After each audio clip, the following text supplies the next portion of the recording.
Revisão para a prova de Geografia do terceiro ano. Então aqui nós temos aquele mapa mental que já foi apresentado e disponibilizado no Classroom, e nós temos então uma visão geral deste mapa mental, mostrando mais ou menos tudo aquilo que nós vimos neste primeiro trimestre e como que as coisas se conectam. A gente vai fazer uma apresentação do ponto de vista cronológico, então vamos começar da primeira aula do que nós vimos, e aí a gente vai ver como que as coisas vão se conectando, e a partir desse momento, não necessariamente na ordem das aulas. Então a primeira coisa que nós vimos neste ano letivo foi o conceito de globalização. Bom, globalização, como o próprio nome sugere, ele tem as duas palavrinhas aqui que basicamente definem o que são, né? Então, global e ação, ou seja, uma ação global. Em termos mais técnicos, o que isso significa? Significa que é um processo de interação, aliás, integração, interrelação e, consequentemente, interdependência do mundo. O que isso significa? Significa que na globalização, os países do mundo estão mais ou menos conectados uns aos outros, integrados e se relacionando, do ponto de vista, por exemplo, comercial, de serviços, cultural e assim vai. Uma coisa importante de ressaltar nisso é que esse processo de integração comercial ele vai gerar um processo de interdependência. Qual que é a ideia da interdependência? É que assim, por exemplo, o Brasil ele não produz tudo aquilo que ele consome. O Brasil ele é um país relativamente industrializado, mas a maior parte das nossas exportações são de commodities, ou seja, produtos alimentícios, produtos do agro, produtos da mineração, por exemplo, ferro, soja, algodão, carne de gado e assim vai. E aí muitos produtos industrializados nós compramos de fora. Ou seja, enquanto o Brasil alimenta outros países do mundo que precisam do Brasil para isso, o Brasil precisa de vários outros países para comprar, por exemplo, produtos industrializados. Ou seja, o aumento da integração, os países se especializando em algumas cadeias produtivas, vai fazer com que passe a existir uma interdependência entre os países. Eu dependo do outro para comprar certas coisas, assim como o outro depende de mim para comprar as coisas que eu produzo. Bom, essa globalização, ela pode ser vista do ponto de vista econômico, social, político e cultural. O econômico, então, tem a ver com a troca dos produtos, troca de serviços, a produção e a exportação destes bens. Social, a gente pode pensar, por exemplo, nos movimentos sociais que são globalizados. Então, sei lá, a sigla LGBTQIA+, tem ali, então, leis, lésbicas, gays, bissexuais, trans e o que significa queer, que é uma palavra em língua inglesa. Simplesmente o fato de nós dizermos aqui no Brasil a sigla LGBTQIA+, e sendo que uma palavra da língua inglesa, mostra como o movimento LGBT, assim como outros movimentos, estão sim num panorama internacionalizado. Do ponto de vista político, nós podemos ver que vários movimentos, como por exemplo a ascensão da extrema-direita que nós estamos vivenciando nos últimos anos, ela tem também um quesito global, um quesito internacional, onde nós podemos achar políticos correlatos uns aos outros em diferentes países do mundo, né? E ela é também do ponto de vista cultural. Basta pensar nos produtos que vocês consomem, produtos culturais, né? Então, por exemplo, vocês ligam no Spotify e ouvem artistas americanos, artistas europeus, artistas asiáticos e assim vai. Ou na questão do cinema, na questão das séries, na questão do esporte e assim vai. E essa globalização, gente, é preciso destacar que ela é desigual. Sim, ela tem um quesito desigual. E aí nós temos que nos perguntar quem ganha com ela e quem perde com ela. Dentro de um país, nós podemos ter aqueles que são vencedores e aqueles que são perdedores. Por exemplo, dentro dos Estados Unidos, né, um dos fatores do crescimento do Trump é que alguns empregos industriais se perderam. Por exemplo, a Ford, a GM, que é a dona da Chevrolet, elas são empresas americanas da cidade de Detroit. Mas, enquanto hoje em dia a sede dessas empresas fica lá em Detroit, a fábrica não mais, ou pelo menos não todas as fábricas que existem da Ford e da GM. O que acontece? Quando as empresas elas estão tentando lucrar cada vez mais, elas vão sempre olhar para o custo do produto. E o custo do produto pode ser reduzido se tu pagar menos mão de obra, pagar mais barato na matéria-prima, não respeitar a legislação ambiental e assim vai. O que acontece então? Algumas empresas elas vão abrir indústrias em outras partes do mundo. E aí uma indústria que antigamente estava nos Estados Unidos não está mais. Dentro dos Estados Unidos, então, nós temos, por exemplo, estes perdedores. Mas os Estados Unidos também têm as grandes empresas de tecnologia do mundo. Então, a Microsoft, a Apple, a Google, a Amazon, a Tesla, que vendem produtos para o mundo inteiro. Então, ela também é uma vencedora. Ou seja, dentro de um mesmo país, temos os ganhadores e temos os perdedores. Mas, de modo geral, nós também podemos pensar em países que ganham e que, como um todo, perdem. A China talvez seja um dos países que mais tenham vencido nessa globalização, né? A globalização, gente, ela vai ser criada, ela vai acontecer em função de dois grandes motivos, né? Então nós temos um deles sendo a consolidação do capitalismo e outro o avanço das tecnologias. Para a gente entender a globalização a partir da consolidação do capitalismo, nós podemos verificar então que a consolidação do capitalismo significa, na verdade, a vitória do capitalismo. E a vitória do capitalismo ela aconteceu quando? Ela aconteceu quando aconteceu então o final da Guerra Fria. O que foi a Guerra Fria? A Guerra Fria foi um período que aconteceu entre a Segunda Guerra Mundial, ou seja, o final dela, e 1991. Por que essa data específica? Porque é 1991 que a União Soviética acaba. E a União Soviética, ela era a grande representante do socialismo, né? E a Guerra Fria foi basicamente um conflito entre dois sistemas políticos e econômicos diferentes. Os Estados Unidos representando o capitalismo, junto com várias outras nações, e a União Soviética representando o socialismo. O mundo, nessa época, se viu basicamente dividido entre duas esferas de influência dessas duas grandes superpotências. Uma parte do mundo mais alinhada aos Estados Unidos e outra parte do mundo mais aliada à União Soviética. Quando nós pensamos nisso, então, nós temos que considerar que a Guerra Fria, ela recebe esse nome de fria porque ela não teve um conflito direto entre esses dois países. Mas isso não significa que não houve um confronto indireto ou confronto por outras vias, né? Além da arma, né? Além da matança. Nós tivemos, por exemplo, a corrida em torno do armamento, que foi o que a gente chamou de corrida armamentista. Além disso, nós tivemos também a corrida por tecnologia e espionagem, que foi mais ou menos o que nós chamamos de corrida espacial. A corrida espacial, embora tenha tido o homem indo para a Lua, a corrida do homem à Lua, na verdade ela era uma corrida muito maior do que simplesmente levar o homem à Lua ou ao espaço. Na verdade, ela era uma disputa por desenvolvimento de tecnologia, por exemplo, espacial, e também por espionagem, né? Basta pensar nas imagens de satélite que nos permitem ver o que está acontecendo do outro lado do mundo. E a gente pode tirar a imagem de satélite a cada minuto, a cada hora, e aí ver paulatinamente o que está mudando. Então a corrida espacial foi uma corrida em torno muito da tecnologia, e a corrida armamentista, o desenvolvimento da bomba nuclear e outras armas. Mas a Guerra Fria foi, sobretudo, uma corrida por influência e preponderância econômica, ou seja, quem tinha maior capacidade de influenciar o mundo e quem era capaz de gerar mais riqueza e, portanto, trazer aliados para o seu lado. A Guerra Fria, ela gerou o que nós podemos chamar de ordem bipolar. O que foi a ordem bipolar? A ordem bipolar, ela está dizendo no seu próprio nome, né? Bi significa dois e polar significa polo. Essa ordem bipolar, então, ela tinha como dois grandes polos os Estados Unidos e a União Soviética. A partir dessa designação, nós temos, então, três grandes mundos, né? Já falando, então, um pouco das regionalizações que nós temos no mundo. O primeiro mundo são, então, os países capitalistas ricos. O segundo mundo são os países socialistas. Notem que, hoje em dia, a União Soviética não existe mais, então essa denominação de segundo mundo, ela está mais ou menos em desuso, assim como o primeiro e terceiro mundo. Falando do terceiro mundo, o que ele significa? O terceiro mundo são os países capitalistas pobres ou aqueles países que não eram nem alinhados à União Soviética e nem alinhados aos Estados Unidos. O Brasil é considerado um país de, então, terceiro mundo, porque o Brasil foi um país alinhado aos Estados Unidos, um país capitalista pobre. Basta lembrar que durante a ditadura militar, que aconteceu de 64 a 85, o Brasil foi sim mais próximo dos Estados Unidos, inclusive tendo o golpe militar como uma espécie de patrocínio dos Estados Unidos para que acontecesse esse alinhamento, né, mais direto.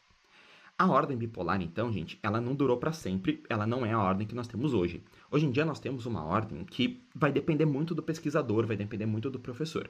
Então, alguns pesquisadores vão dizer que é uma ordem unipolar, outros vão dizer que é uma ordem multipolar e outros ainda vão afirmar que a ordem ela é unimultipolar, ou seja, ela é unipolar e multipolar ao mesmo tempo. Por que ela é unipolar? Porque nós podemos considerar o ponto de vista militar, por exemplo. Do ponto de vista militar, nós temos sim uma preponderância de Estados Unidos e OTAN.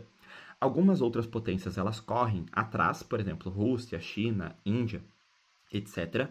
Mas Estados Unidos e OTAN elas têm sim um poderio militar maior, né? Lembrando que OTAN significa Organização do Tratado do Atlântico Norte. Então ela é uma organização alinhada aos Estados Unidos e vai ter vários países europeus junto, né? Então, quando nós falamos de OTAN, nós falamos de Estados Unidos, mas falamos também da Europa Ocidental. E do ponto de vista econômico, ela pode ser considerada multipolar, com várias potências disputando hegemonia ou disputando relevância, preponderância. Os Estados Unidos é a maior de todas, mas nós temos hoje em dia a China disputando quase que pau a pau com os Estados Unidos, além da União Europeia, Japão, o crescimento da China, aliás, o crescimento da Índia, até o Brasil, uma potência regional, e assim vai. Então, do ponto de vista econômico, talvez nós pudéssemos chamar ela de ordem multipolar. Já do ponto de vista militar, ordem unipolar. Hoje em dia, então, nós temos com o Trump essa grande disputa, né? Então, os Estados Unidos tentou trazer todo mundo para o seu lado, junto com o Trump, né? No caso, o Trump tentou trazer, mas nós vimos que, então, a gente está mudando os alinhamentos. Inclusive, a União Europeia, que sempre foi uma aliada dos Estados Unidos, está aproximando-se cada vez mais da China. Um outro fator de crescimento da globalização, que fez a globalização acontecer, foi então o avanço das tecnologias. Então a gente está falando de tecnologias de comunicação, tecnologias de transporte, a internet, a informática como um todo, e assim vai. Esse avanço das tecnologias, ele produziu o quê? Ele produziu a consolidação das redes. Hoje em dia, um dos principais conceitos geográficos, né, uma das coisas que a geografia mais trabalha, mais discute, mais conversa sobre, é então o conceito de rede. O que significa rede? Rede é o que está mostrando mais ou menos nesse desenho que eu fiz ali. Então nós temos alguns pontos e esses pontos eles estão conectados entre si. Nós podemos considerar que esses pontos são, por exemplo, países. Os países estão sim conectados entre si, mas nós temos países que são mais conectados aos outros. Por exemplo, os Estados Unidos. Os Estados Unidos se conecta de fato ao mundo inteiro. O Brasil também, mas talvez o Brasil tenha menos laços comerciais com o resto do mundo do que os Estados Unidos, ou mesmo a China. Já o Malawi, por exemplo, que é um país que vocês sequer sabem colocar no mapa, ou talvez nunca tenham ouvido falar, ele é um país que ele se conecta com o resto do mundo, mas ele tem uma conexão muito menor do que vários outros países, né? E aí nós podemos pensar nesses nós verdes e amarelos, que são os maiores, que mais se conectam, como países desenvolvidos ou países muito integrados comercialmente ao sistema mundo, à economia mundial, e os países vermelhos, laranjas, países menos integrados, países mais subdesenvolvidos, que ainda estão em desenvolvimento, países que produzem, por exemplo, matéria-prima, né? Então, produtos do agronegócio, produtos da mineração e assim vai. A consolidação das redes, ela trouxe uma questão muito importante, que foi então o que a gente pode chamar de compressão do espaço-tempo.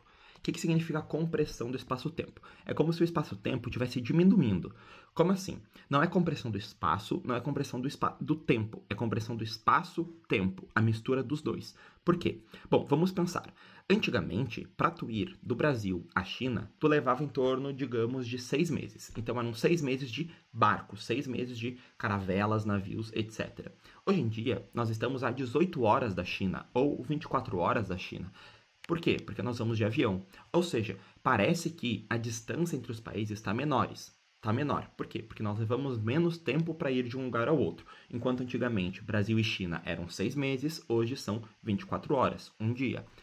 Por que esse tempo diminuiu? Foi porque a distância diminuiu, ou seja, Brasil e China estão mais pertos fisicamente um do outro? Não. Na verdade, o que nós fazemos é percorrer a distância, que é igual, mais rapidamente. Por quê? Porque avançou a tecnologia. Os meios de transporte estão cada vez mais eficientes. Então aqui nós temos uma imagem, um esquema, que vai basicamente representar isso. É o mundo ficando menor ao longo do tempo, né? Junto com o desenvolvimento das tecnologias acontecendo. Então, as carruagens e os barcos à vela, as locomotivas, os aviões, a propulsão e os jatos de passageiros, mas atualmente fazendo com que o mundo se integre cada vez mais. Isso é um fator muito preponderante no que a gente pode chamar de globalização, né? A globalização ela não aconteceria se o mundo ele tivesse 6 meses de distância de um país como o Brasil e China, que são dois grandes parceiros comerciais, né? No caso, a China é o maior parceiro comercial do Brasil. O histórico da globalização, então, vendo o passo a passo para ela ter acontecido, nós primeiros temos que pensar: bom, globalização implica que o mundo inteiro está relacionado, está conversando, está dialogando, está comercializando, por exemplo. Bom, o mundo sempre se dialogou? Não. Na verdade, a América, durante boa parte do mundo, e o resto do mundo, ou seja, Europa, Ásia e África, não se conheceram, né? Por exemplo, o resto do mundo não conhecia a América e a América não conhecia o resto do mundo. Foi nas grandes navegações, ou seja, na descoberta pelos europeus das Américas, no processo que a gente chama de chegada dos europeus ao Brasil, etc e tal, o mundo passou a se conhecer. Então, um aspecto da globalização, uma questão histórica, é que as grandes navegações deram início a esse processo. A primeira revolução industrial, por sua vez, lá no século XVIII, XVI, ou seja, anos 1700, 1750 mais ou menos, o mundo então teve a primeira indústria. O que uma indústria faz? Uma indústria produz muito mais rápido, muito mais coisa. Então, enquanto se demorava, sei lá, uma semana para se produzir 10 camisetas, porque uma mão que fazia, uma costureira que fazia, hoje em dia nós produzimos 10 camisetas em menos de um segundo. Ou seja, a indústria ela vai fazer com que nós produzimos mais bens. E esses bens sendo produzidos em larga escala vão diminuir de preço. A diminuição do preço vai fazer com que as pessoas passem a comprar não da costureira da rua, mas passem a comprar de uma indústria lá na Inglaterra. Então isso vai ser um fator de crescimento da globalização. Outra questão é que a terceira revolução industrial, que aconteceu no pós-Segunda Guerra Mundial, de 1950 a 1970, ela vai desenvolver muitas das tecnologias que nós utilizamos hoje em dia. Então, a terceira revolução industrial vai ser talvez o principal período de expansão da globalização, de consolidação dela. E hoje em dia também nós vivemos o que a gente chama de quarta revolução industrial, que é a revolução da IA, dos robôs, e assim vai. Aquilo que nós estamos vendo sobre o ChatGPT ou outras IAs, elas estão revolucionando o mundo. A indústria está se tornando cada vez mais automatizada. Talvez no futuramente nós tenhamos indústrias que não têm pessoas, ou nós tenhamos robôs nos atendendo, robôs nos servindo em casa. A gente não sabe, pode ser que aconteça, né? Então, nós vivemos um novo período da globalização, que é a quarta revolução industrial, com a indústria 4.0, e assim vai. A terceira revolução industrial, gente, geograficamente, o Milton Santos ele vai falar que é a revolução técnico-científica informacional. A revolução técnico-científica informacional, ela produz o meio técnico-científico informacional. O que é o meio técnico-científico informacional? Bom, o meio técnico-científico informacional é um termo do geógrafo Milton Santos. Milton Santos, ele vai ser um geógrafo que ele vai então criar a terminologia meio técnico científico informacional. Isso, na verdade, é uma periodicização do espaço. Do mesmo modo que nós fazemos uma periodicização da história com grandes acontecimentos sociais que produziram mudanças históricas, sociais, econômicas muito grandes, nós podemos fazer uma periodicização do espaço, que é analisar o espaço ao longo do tempo e ver como que ele foi se alterando e o que causou essa alteração. Uma desses períodos do espaço é o meio natural. A maior parte do tempo do meio, ele foi natural. Então, quando nós fazíamos, por exemplo, a produção agrícola, usando enxadas, etc e tal, a nossa capacidade de modificar o meio era muito pequena. Então, boa parte do mundo, na verdade, ele tinha um aspecto mais natural, com os biomas pouco degradados, etc e tal. O meio técnico, ele vai surgir com a Revolução Industrial. A Revolução Industrial vai aumentar muito nosso poder de artificialização do espaço, ou seja, humanizar o espaço, transformar o espaço. As cidades vão crescer muito com a população saindo do campo e indo para a cidade para fazer participar da indústria, né? O meio técnico ele vai trazer a questão das locomotivas, dos trens e vai integrar os territórios. O campo vai começar a produzir de uma outra forma, com mais tecnologia, e tudo isso aumenta o nosso poder de intervenção. Hoje em dia, nós vivemos um meio que ele é chamado de técnico, científico e informacional. E o que vem a ser isso? Bom, nós podemos tentar entender detalhadamente o que ele significa. Uma coisa importante da gente notar é de que esse meio, ele tem, então, 3 grandes palavrinhas, né? Técnico, científico e informacional. E o que significa cada uma dessas palavras? Nós podemos entender o que ele significa observando o significado individual destas, né? Só deixa eu passar aqui para as nossas características. Então nós temos um meio que ele é técnico, por quê? Porque os objetos hoje em dia eles são dotados de técnica e de intencionalidade, ou seja, eles são planejados antes de serem feitos.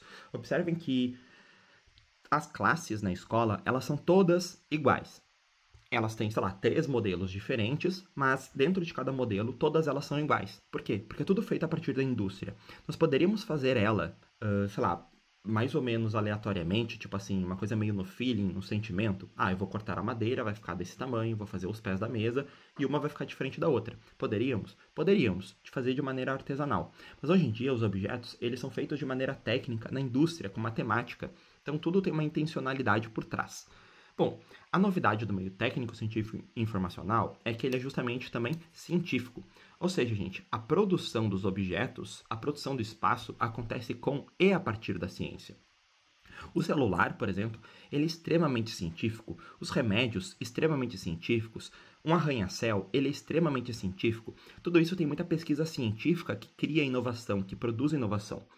As inovações, os objetos, eles partem hoje da universidade. Por isso que as universidades elas são um excelente caminho para se ganhar mais dinheiro, por exemplo, né? Por isso que nós incentivamos vocês a fazerem faculdade, ou por isso que vocês fazem feira científica, vocês estudam método científico, o pessoal do curso técnico da LOG faz TCC. Tudo isso tem a ver com a preponderância, com a relevância que a ciência tem no mundo de hoje. O meio, hoje, ele é científico. Além disso, ele também é informacional. Informacional vem de informação. Os objetos de hoje em dia, gente, eles são dotados de informação. Bom, dotados de conhecimento. Tendo intencionalidade por trás, ele tem informação.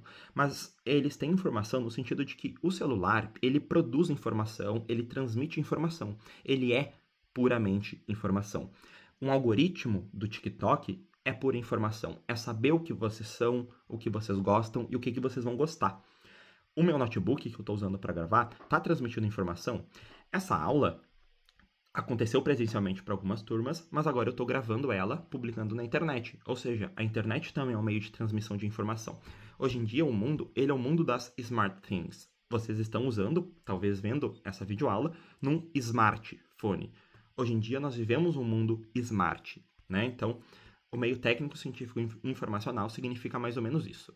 Mas esse meio técnico, científico e informacional, ele é justamente, assim como o restante da globalização, desigual. Nós então perguntamos quem ganha e quem perde. E aí nós podemos pensar justamente um pensamento de novo do Milton Santos, o mesmo cara que cunhou o meio técnico, científico e informacional. Ele cria então a terminologia espaços luminosos e espaços opacos. Luminoso vem então de luz e opaco é o contrário, é aquilo que não tem luz, né? Então, um significa mais ou menos rico, desenvolvido, tecnológico, e o outro o contrário. Pensando nisso, espaços luminosos são espaços, então, com muita luz.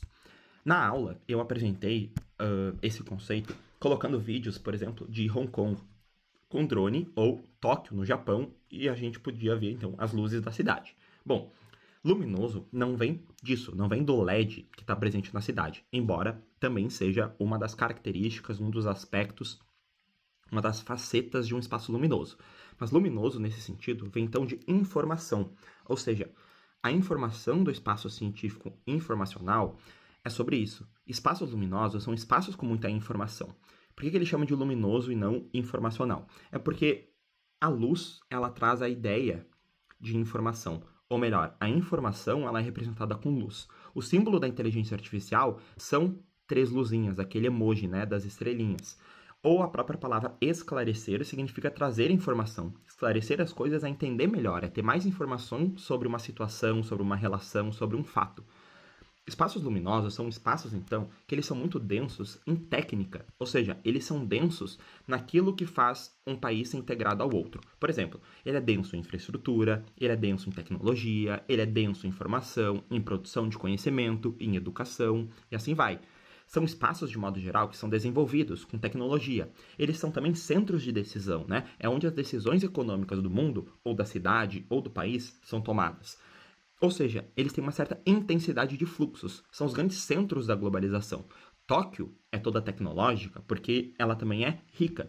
E por que ela é rica? Porque ela vende para o mundo inteiro, compra do mundo inteiro. Mas o Brasil também faz isso. A questão é, o que Tóquio vende e o que Porto Alegre vende?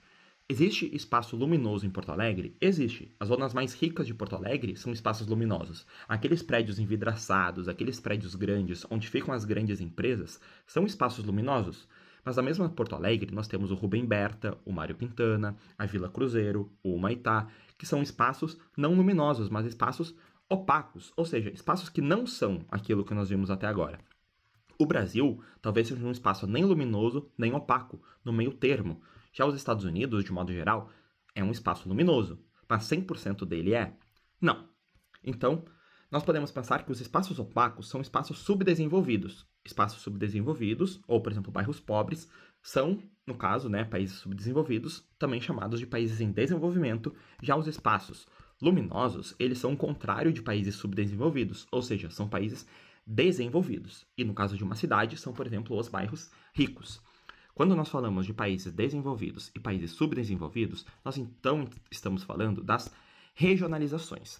As regionalizações são, então, divisões do mundo, classificações que nós fazemos do mundo. O que é regionalizar? Regionalizar é classificar o espaço. Por exemplo, eu posso classificar vocês a partir da religião, da cor, do gênero, do time e assim vai. Regionalizar o espaço é classificar o espaço de acordo com algum critério. Do mesmo modo que eu escolho o critério que eu vou classificá-los, então gênero, cor, etnia, renda, time, eu estou escolhendo esse critério.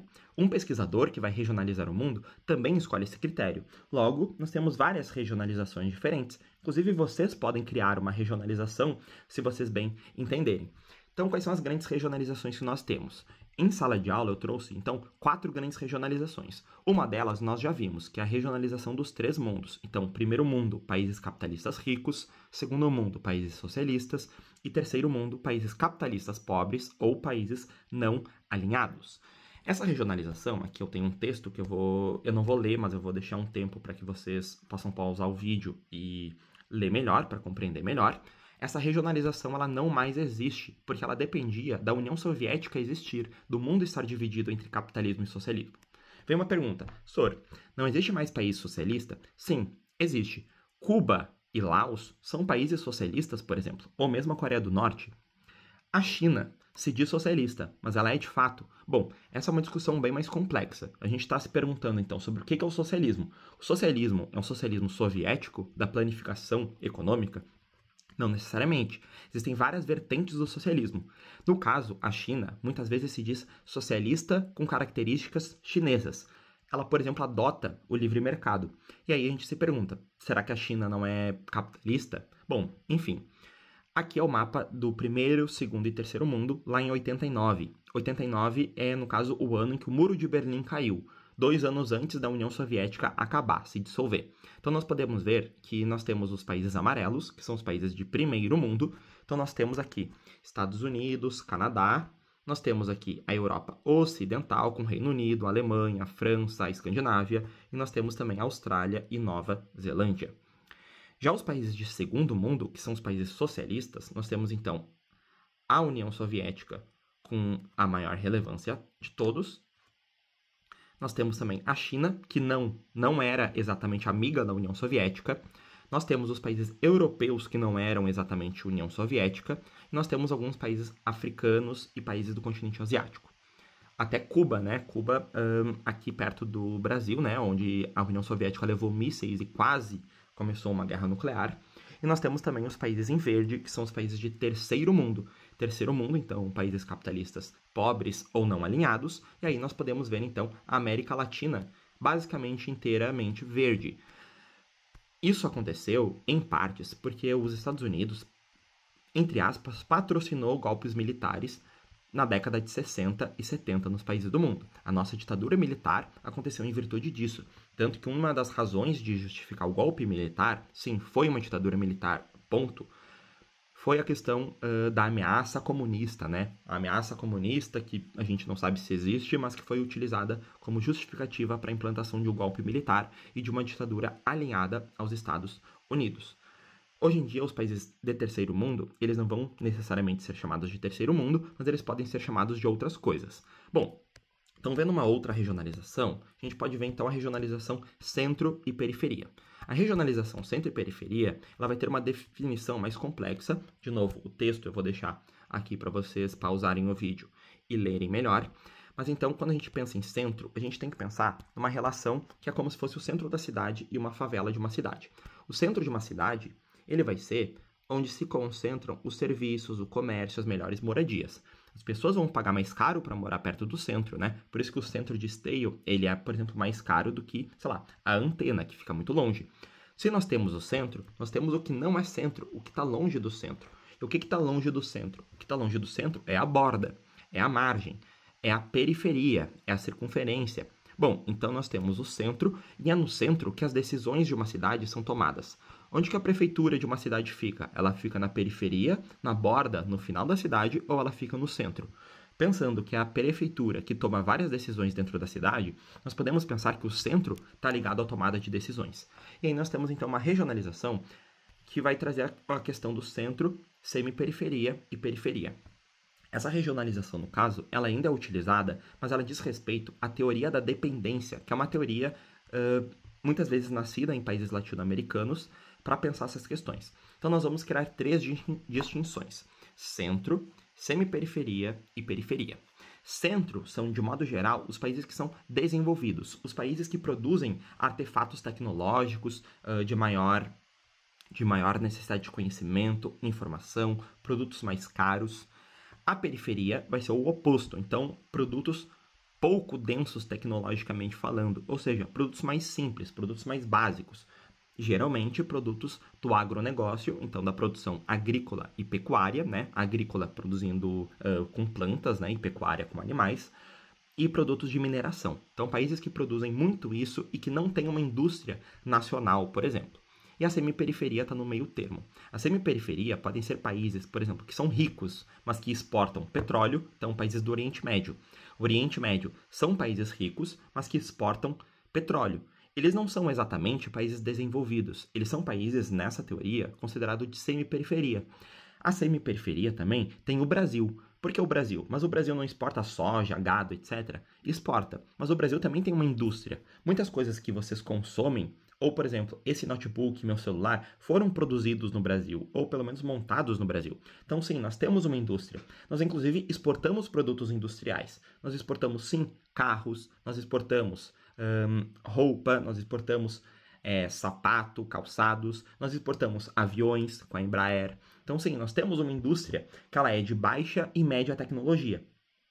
Vários países africanos vão ser países de periferia, a semiperiferia vão ter países emergentes como Brasil, Argentina, México, e países de centro vão ser países desenvolvidos. Aqui, a gente pode questionar se a China ela é um país de semiperiferia ou centro. Antigamente se considerava a China como semiperiferia. Hoje em dia talvez valha a pena a gente questionar. Será que a China ela é semiperiferia de fato? Porque hoje em dia a China ela é o maior mercado de carros elétricos, ela tem a Comac, que vai ser uma grande produtora de aviões, ela produz chips, ela produz celulares de tanta tecnologia quanto vários outros. Então a China ela produz sim bens de baixa tecnologia, de média tecnologia e de alta tecnologia. E ela vende para o mundo inteiro. A China é o maior parceiro comercial da maior parte do mundo. Será que ela é um centro ou será que ela é semiperiferia? Então, dentro de cada regionalização, vocês podem ver que não é simples, porque cada regionalização vai considerar aspectos que são diferentes uns dos outros. E aí, um país que pode ser semiperiferia, na outra pode ser subdesenvolvido. Ou a China talvez seja emergente, mas seja centro.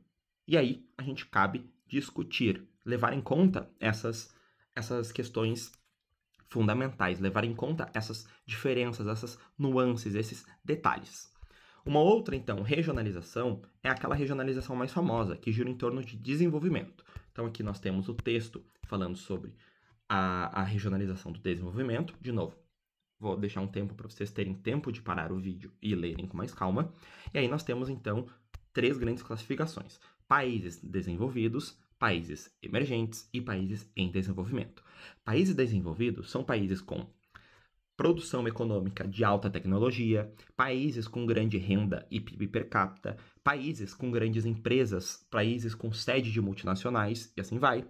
Países em desenvolvimento, que são os países subdesenvolvidos são países com uma economia mais primária, ou seja, com produtos do agronegócio, então agrícola, pecuário, etc e tal, ou uma indústria de baixa tecnologia, e países emergentes são países que estão crescendo bastante, países que estão se industrializando, melhorando aquilo que vendem para fora. Pode ser que vendam produtos do agronegócio, mas também vendam produtos de baixa, média ou alguns especificamente de alta tecnologia. São países que têm uma população grande, um território grande, recursos naturais e também uma industrialização, uma urbanização acontecendo. Então, essa tese do desenvolvimento, ela vai trazer a divisão do mundo, a distinção do mundo entre esses três grandes grupos. E uma outra é o desenvolvimento da classificação Norte e Sul global. Classificação Norte e Sul global, então, ela vai ter essa definição, de novo no texto, para vocês pausarem o vídeo e lerem com mais calma. E essa definição, ela vai trazer, então, somente duas classificações, Norte global e Sul global. Norte global são os países, então, desenvolvidos. São os países com maior tecnologia, com produtos exportados de maior valor agregado. E o sul global vai ser país, então, subdesenvolvido e emergente. Qual que é a diferença de um para o outro, gente? É que a classificação norte e sul global, ela vai trazer aqui, então, né? Observem, em amarelo ou laranja, são países chamados do norte global. Esses países, gente, eles são países, de modo geral, mais desenvolvidos. E por que diabos que a gente usa essa classificação norte e sul global? Observem, gente, a linha do Equador, ela tá passando aqui, ó. Tecnicamente, o que está acima da linha do Equador, a norte da linha do Equador, é norte. E o que está abaixo, a sul da linha do Equador, é sul. Observem, tem países que estão em amarelo, como Austrália e Nova Zelândia, que estão no hemisfério sul, mas são do sul global. Ou seja, país do norte não é hemisfério, país do norte é país basicamente desenvolvido. Agora, por que se chama do norte e do sul? Ora, é simples. Observem como a maior parte dos países amarelos está no hemisfério norte. Por isso que a gente vai olhar para o hemisfério norte e ver que a maior parte do desenvolvido está lá. E a gente vai chamar países do norte como países desenvolvidos. Significa que todo país desenvolvido está no hemisfério norte? Não. Por exemplo, Austrália e Nova Zelândia não estão. Agora que nós sabemos o que são países do norte, nós sabemos o que são países do sul. Olhem os países em rosa, ou melhor, olhem para o hemisfério sul. Boa parte do hemisfério sul é subdesenvolvida, é rosa. Agora, todos os países do hemisfério sul são subdesenvolvidos? Não. Todos os países do sul estão no hemisfério sul? Não. Inclusive, a maior parte dos países subdesenvolvidos está, sim, no hemisfério norte. A maior parte dos países do mundo está no hemisfério norte. Então, países do sul vão ser países subdesenvolvidos. O Brasil está no hemisfério sul e é país do sul. A Austrália está no hemisfério sul e é país do norte. A Índia é país no hemisfério norte, considerado país do sul.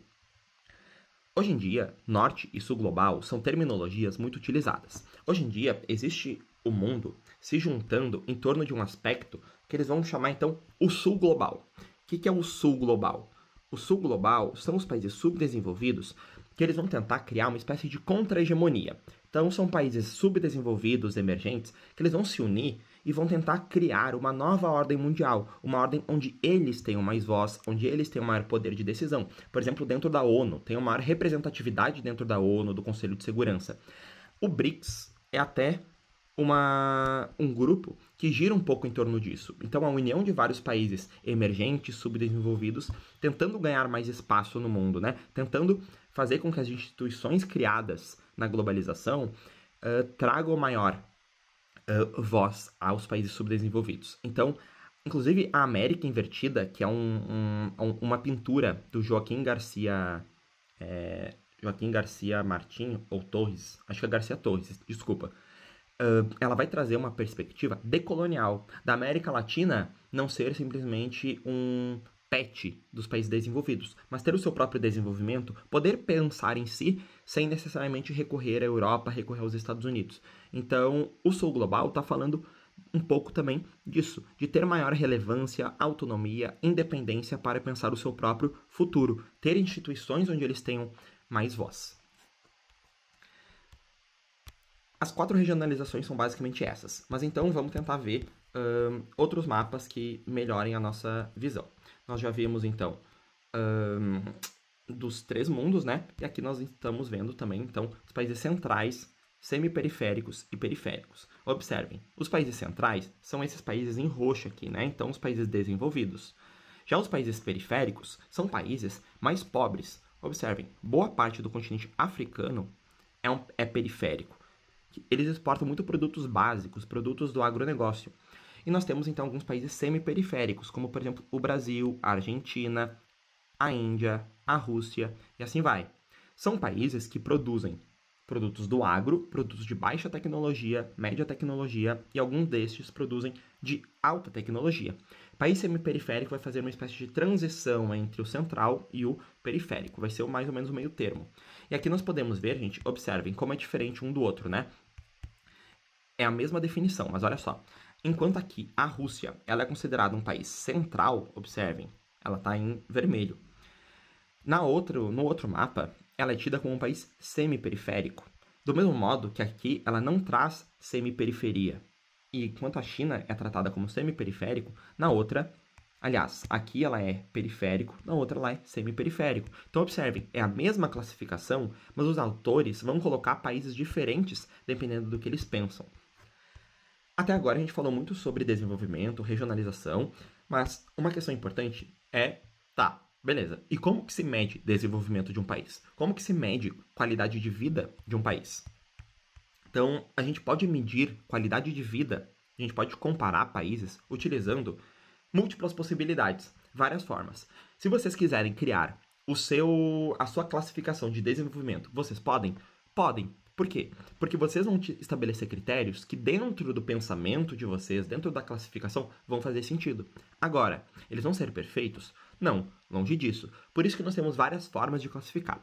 Ou seja, nós temos etc, etc, que são várias possibilidades, e uma delas, então, o PIB per capita. O que é o PIB per capita? PIB per capita é tu pegar o PIB e dividir pela população.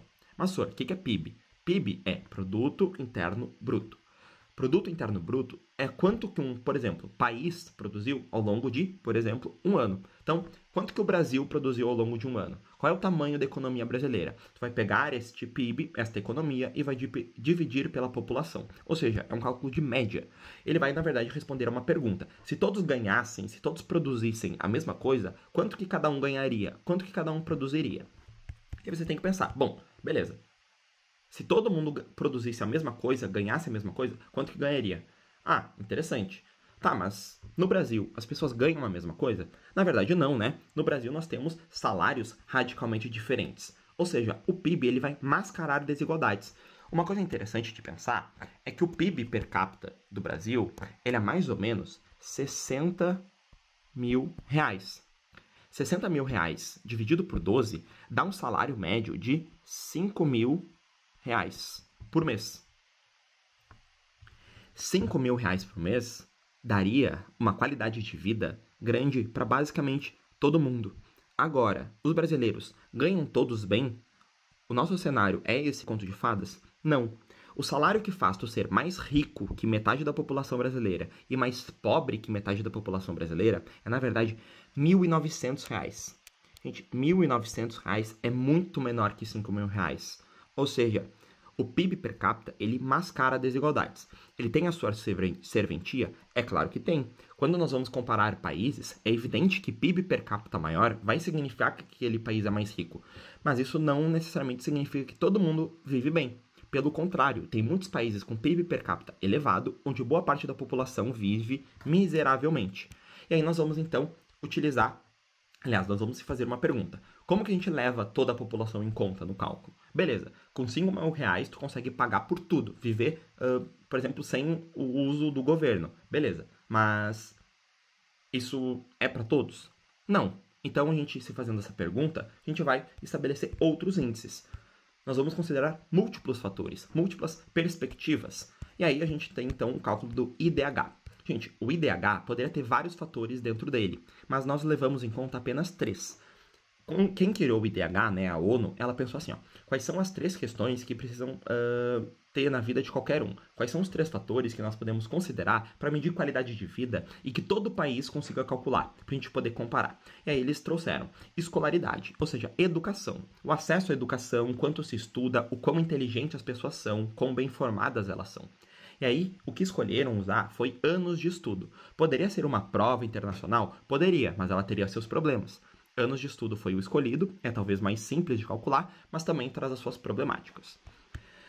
O IDH também vai trazer o quesito saúde. E como se calcula a saúde para o IDH? Se calcula a partir da expectativa de vida, ou seja, quanto se espera que alguém daquele país vai viver. É simples, quanto mais anos se espera que alguém viva, significa que melhor é a saúde, melhor é a alimentação, de modo geral, melhor é a qualidade de vida de um país. Poderia se levar em conta o número de hospitais? Poderia. Mas quais são os problemas que surgiriam dessa classificação?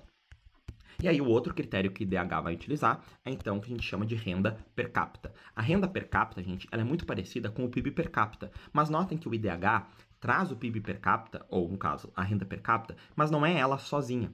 Então ela vai dizer assim, ó, tá, beleza, o pessoal trabalha, o pessoal vive muito, o pessoal tem acesso à escola. Mas qual é a renda que o pessoal tem? Também tem que levar em conta a renda que vai ser utilizada para ter lazer, por exemplo. Mas não dá só para considerar ela individualmente. Então, o IDH vai trazer essas múltiplas perspectivas. Tem como melhorar? Tem, mas aí a gente poderia criar um novo índice e nós teríamos outros problemas. Então, de modo geral, o que nós temos na prova é mais ou menos isso, né? Então, deu 45 minutos, deu basicamente um período de aula. Então, vocês podem se sentir livres para repetir, para voltar, para parar, para utilizar esse mapa mental. Mas, então, é isso. Bons estudos e boa prova. Nos vemos esta semana.